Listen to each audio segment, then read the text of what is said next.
Welcome to mega 9 TV. భారత విదేశాంగ విధానంపై మరోసారి ప్రపంచ వేదికపై తనదైన శైలిలో గలం విప్పారు విదేశాంగ మంత్రి ఎస్ జయశంకర్. పశ్చిమ దేశాల ద్వంద్వ ప్రమాణాలను, వారి పక్షపాత వైఖరిని అత్యంత పదునైన మాటలతో ఎండగట్టారు.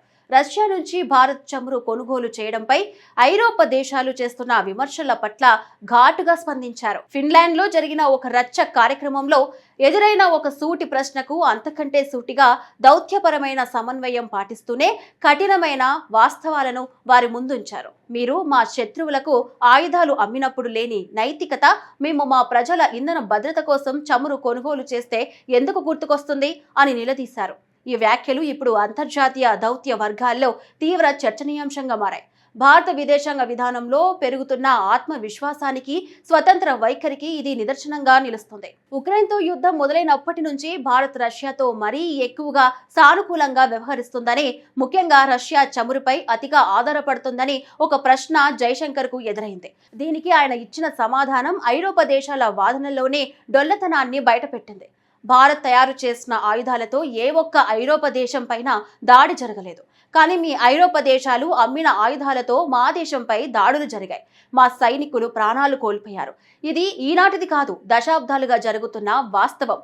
మా సరిహద్దుల్లో ఉద్రిక్తతలు పెరగడానికి, మా జాతీయ భద్రతకు సవాలుగా నిలవడానికి మీ ఆయుధ విక్రయాలు ఒక కారణం కాదా అని ఆయన నిలదీశారు. ఐరోపా భద్రతకు భారతీయులు ఏనాడు ప్రమాదకారులుగా మారలేదని, కానీ తమ భద్రత విషయంలో ఐరోపా వైఖరి మాత్రం ఆ విధంగా లేదని ఆయన స్పష్టం చేశారు. ఈ వ్యాఖ్యలు నేరుగా కొన్ని ఐరోపా దేశాల ఆయుధాల ఎగుమతి విధానాలను లక్ష్యంగా చేసుకున్నవే.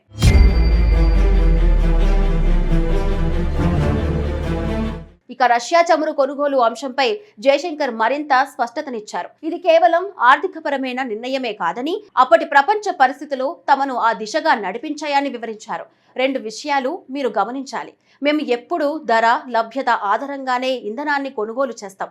ఉక్రెయిన్ సంక్షోభం ప్రారంభమైనప్పుడు మార్కెట్లో అందుబాటులో ఉన్న చమురులో అధిక భాగం రష్యాకు చెందినదే. అదే సమయంలో మాకు దశాబ్దాలుగా నమ్మకంగా చమురు సరఫరా చేస్తున్న పశ్చిమాసియా దేశాల నుంచి ఐరోపా దేశాలు పెద్ద ఎత్తున కొనుగోలు ప్రారంభించాయి. దీంతో మా సాంప్రదాయ సరఫరా మార్గాలపై ఒత్తిడి పెరిగింది. ఒకవైపు మాకు రావాల్సిన చమురును మీరు కొనుగోలు చేస్తూ, మరోవైపు మేము కొత్త మార్గాలు అన్వేషిస్తే మమ్మల్ని విమర్శించడం ఎంతవరకు సమంజసం అని ప్రశ్నించారు. అంతేకాదు, అంతర్జాతీయ ఇంధన మార్కెట్లను స్వీకరించేందుకు, ధరలు పెరగకుండా నియంత్రించేందుకు రష్యా చమురును కొనసాగించామని అప్పట్లో అమెరికానే తమను కోరిన విషయాన్ని కూడా ఆయన గుర్తు చేశారు.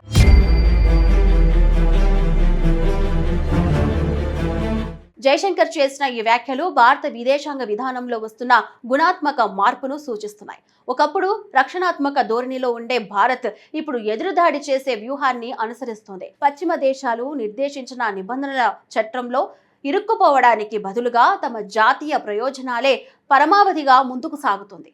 ఈ వ్యాఖ్యల అనంతరం అంతర్జాతీయ మీడియాలో కూడా దీనిపై విస్తృతమైన కథనాలు వెలువడ్డాయి. భారతదేశం ఇకపై పశ్చిమ దేశాల కూటమిలో ఒక సాధారణ భాగస్వామిగా కాకుండా తనకంటూ ఒక ప్రత్యేక స్థానాన్ని, స్వతంత్ర వాణిని బలంగా వినిపిస్తుందని విశ్లేషకులు అభిప్రాయపడుతున్నారు. ముఖ్యంగా గ్లోబల్ సౌత్ లేదా వర్ధమాన దేశాల గొంతుకాగా భారత్ మారుతుందని, వారి సమస్యలను, ఆకాంక్షలను అంతర్జాతీయ వేదికలపై ప్రతిబింబిస్తుందని అంటున్నారు.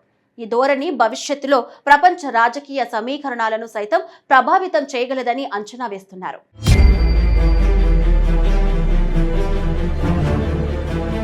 ఈ మొత్తం వ్యవహారంలో గమనించాల్సిన మరో ముఖ్యమైన కోణం ఉంది.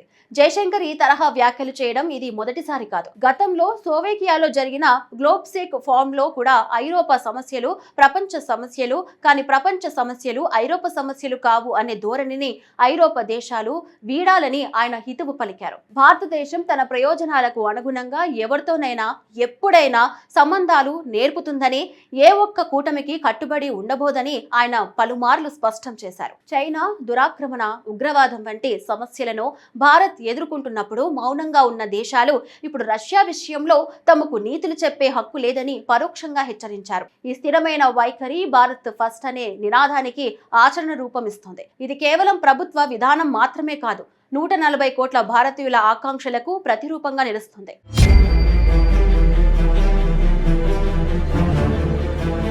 మొత్తం మీద ఫిన్లాండ్ వేదికగా జయశంకర్ చేసిన వ్యాఖ్యలు ఒక సందేశాన్ని అయితే స్పష్టంగా ప్రపంచానికి పంపాయి.